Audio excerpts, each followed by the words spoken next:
ಅಣ್ಣ ಒಂದು ಸ್ವಲ್ಪ ಮನಿ ಖರ್ಚಿಗೆ ರೊಕ್ಕ ಬೇಕಾಗಿತ್ತು, ಸ್ವಲ್ಪ ಸಂತಿಗೆ ರೊಕ್ಕ ಬೇಕಾಗಿತ್ತು, ಒಂದು ಸ್ವಲ್ಪ ರೊಕ್ಕ ಕೊಡೋಣ.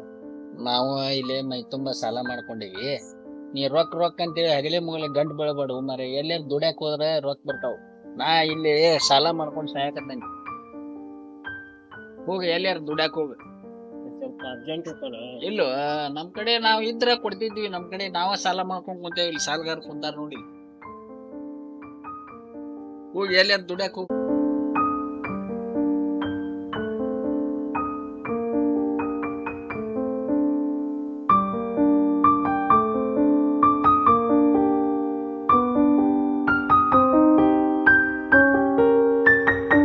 ಯಾಕೋ ದೋಸ್ತ ಮಾರಿ ಸಪ್ ಮಾಡಿಯಲ್ಲ?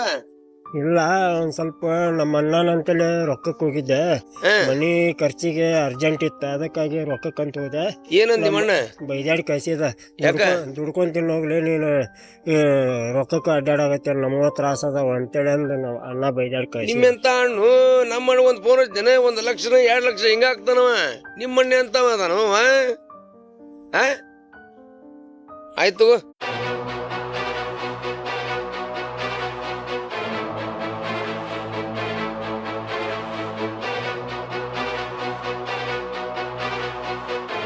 ಪಾಪ ನಿಮ್ ತಮ್ಮ ಮಕ್ಕ ಸಪ್ಪ ಹಾಕೊಂಬಂದಿದ್ದ ಸಂತಿಗೆ ರೊಕ್ಕನ ಕೊಟ್ಟು ಬಿಡ್ಕೊಡು.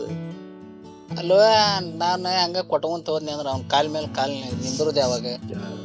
ಅವ್ನ ಹೆಂಡ್ರ ಮಕ್ಕಳದ ಬಾಳೆ ಹಂಗ ತಾ ದುಡ್ಡು ತಾ ಮಾಡ್ಕೋಬೇಕಿಲ್ಲ.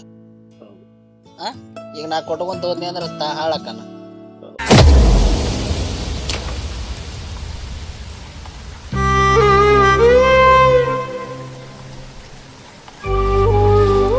ಎಲ್ಲಾರ್ದ ಮಾತುಗಳು ಕೇಳಿ ನಮ್ಮ ಅಣ್ಣನ ಬಗ್ಗೆ ನಾನು ತಪ್ಪು ತಿಳ್ಕೊಂಡೆ. ನಮ್ಮ ಅಣ್ಣ ನನ್ನ ಒಳ್ಳೇದಕ್ಕೆ ನಾನು ಮುಂದೆ ಹಾಳಾಗಬಾರ್ದು ಅಂತೇಳಿ ನನಗೆ ಈ ಥರ ರೊಕ್ಕ ಕೊಡಲಿಲ್ಲ. ನಾನು ತಪ್ಪು ತಿಳ್ಕೊಂಡೆ.